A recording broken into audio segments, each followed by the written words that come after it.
पुराने जमाने में जब दिल्ली पर मुगलों का राज था, तब राजपुताना के किसी न किसी राजा से उनकी ठनती ही रहती थी। ऐसे में होती थी जंग, और इसी जंग के दौरान सैनिकों को अपने घर से दूर रहना पड़ता था। कहते हैं कि उस वक्त पर सैनिकों के पास खाना लिमिटेड होता था, और ऊपर से राजस्थान का वो रेगिस्तान, जहां पानी की भी भयंकर कमी थी। अब ऐसे में जंग लड़ने वाले सैनिकों के लिए बनाए तो बनाए क्या, ये मेन टेंशन होता था किचन संभालने वाले रसोइयों का।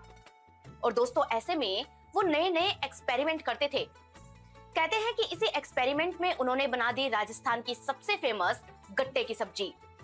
नमस्कार दोस्तों, मैं हूं अंशिका सारडा, और राजस्थान के forts, cuisine, folk song, folk dance से जुड़ी ऐसी ही अनसुनी कहानियां आप तक पहुंचाने के लिए मैंने ये मुहिम शुरू की है।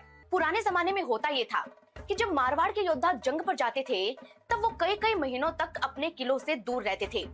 मोस्टली इनकी लड़ाइयां होती थी रेगिस्तान में, जहां पानी की कमी के चलते हरी सब्जियां भी पैदा नहीं होती थी।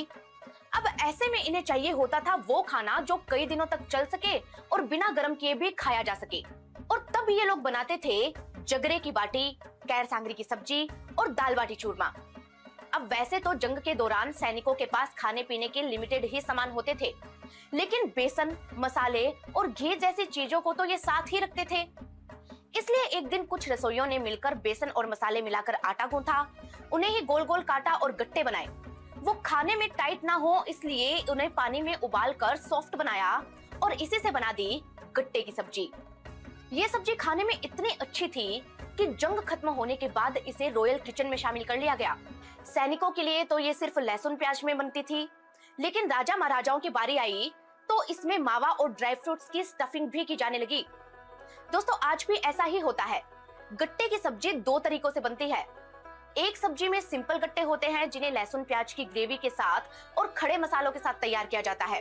अब राजस्थान के घरों में आमतौर पर इसी तरह से ये सब्जी बनती है, जबकि रॉयल पैलेस और होटल में इन गट्टों को सिंपल रखने की बजाय इनमें स्टफिंग की जाती है, ड्राई फ्रूट्स, मावा या फिर पनीर की।